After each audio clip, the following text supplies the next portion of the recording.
Baik, kita mulai. Assalamualaikum warahmatullahi wabarakatuh. Waalaikumsalam warahmatullahi wabarakatuh. Apa kabar semua hari ini? Alhamdulillah baik, Pak. Baik ya. Alhamdulillah. Sebelum kita mengawali pembelajaran kita pada hari ini, alangkah baiknya kita berdoa terlebih dahulu dalam hati masing-masing. Berdoa dimulai.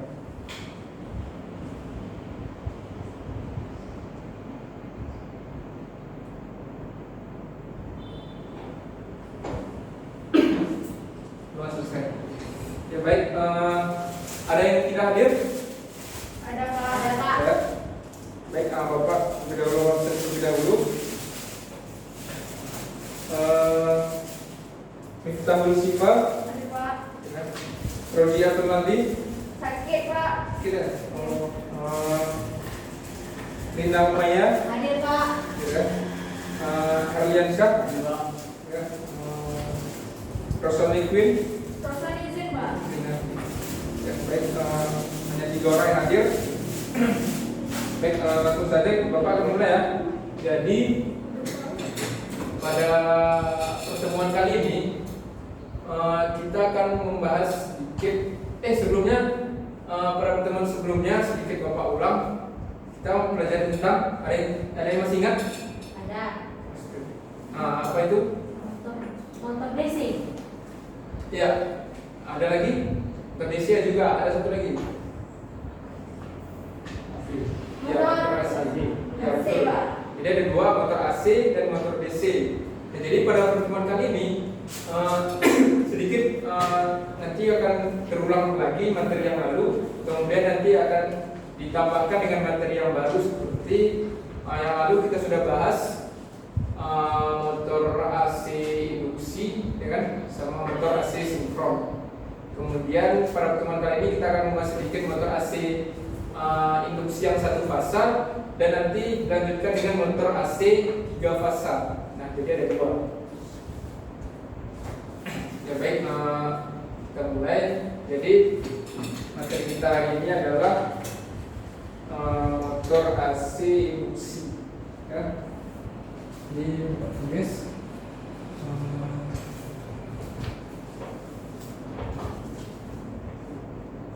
motor AC induksi.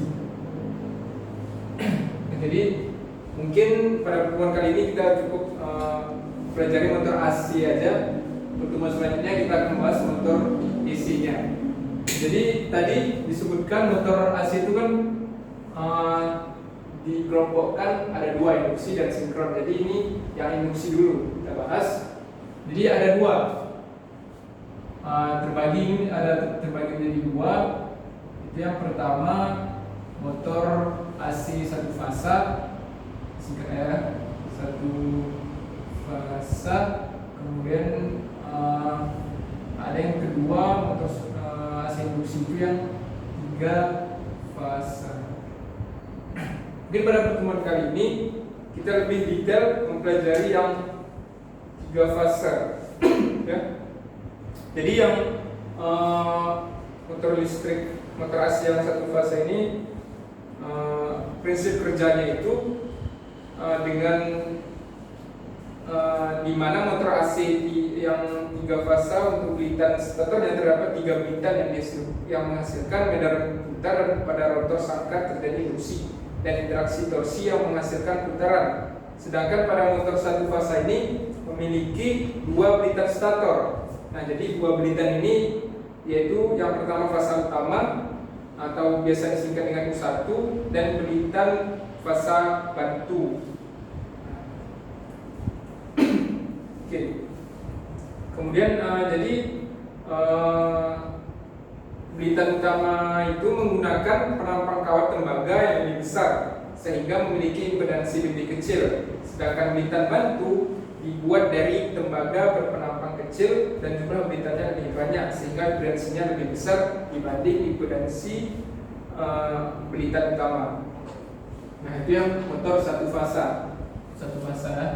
Kemudian yang motor 3 fasanya itu terdiri dari, sesuai namanya, itu terdiri dari 3 tiga fasa yang bekerja dengan memanfaatkan perbedaan fasa sumber yang menimbulkan gaya putar pada rotornya. Nah, jadi itu. Di sini ada yang bertanya? Sudah jelas ya sedikit pengenalan ya pada motor AC induksi ini. Ya, baik.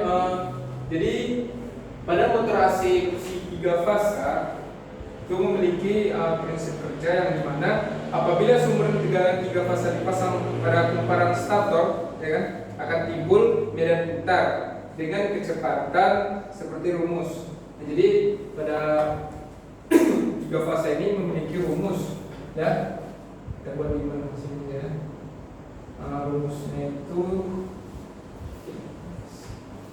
jadi rumusnya apaan? S per P.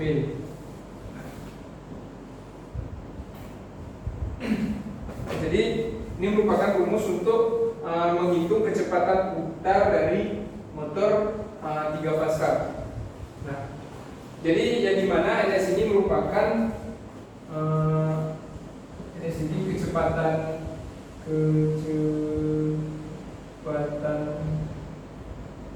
motor, kemudian 120 frekuensi, ya kan, frekuensi, dan P-nya itu merupakan kutub yang ada pada motor listrik atau kutub motor, ya. Motor. Nah, jadi rumus ini digunakan untuk menghitung kecepatan pada motor 3 fasa. Jadi medan putar stator tersebut akan memotong batang konduktor pada rotor. Akibatnya pada batang konduktor dari rotor akan timbul GGL atau gaya gerak listrik induksi. Yang kemudian karena batang konduktor merupakan rangkaian tertutup, maka GGL akan menghasilkan arus. Adanya arus ini di dalam medan magnet akan menimbulkan gaya atau F pada rotor. Bila kopel yang dihasilkan oleh F tadi pada rotor cukup besar untuk memikul kopel beban, rotor akan berputar searah dengan medan putar stator. Nah, ya mungkin cukup itu aja ya pada materi kali ini. Mungkin sudah jelas atau ada yang ingin bertanya sebelumnya? Baik, jika tidak ada yang bertanya, jadi sebelum itu ini ada tugas ya yang harus dikerjakan oleh siswa. Jadi saya bagikan satu persatu ya.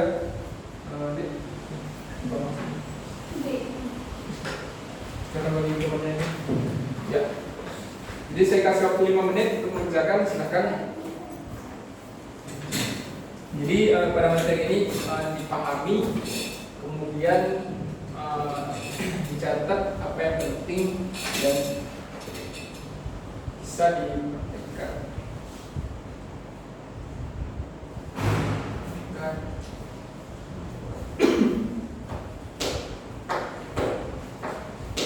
Suara terdengar nih, ngerti itu?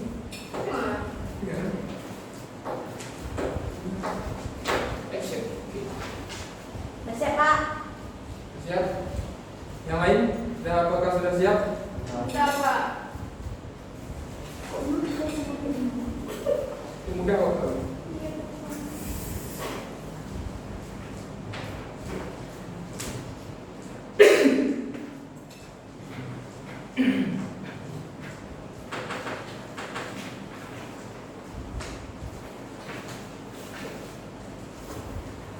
Sudah siap? Udah, Pak. Silakan dikumpul. Oke. Sudah semua ya? Ya, bagus. Ya, sebelum kita akhiri, ada yang bisa menyimpulkan dari materi kita hari ini? Siap, Pak. Ya, baik, silakan. jarak singkat dinamo listrik satu fasa didefinisikan sebagai motor yang menggunakan pembuat listrik satu fasa. Sedangkan motor listrik tiga fasa itu menggunakan sumber listrik tiga fasa. Ya, bagus. Jadi seperti kita ketahui, jadi motor AC induksi ini terdiri dari dua, ya.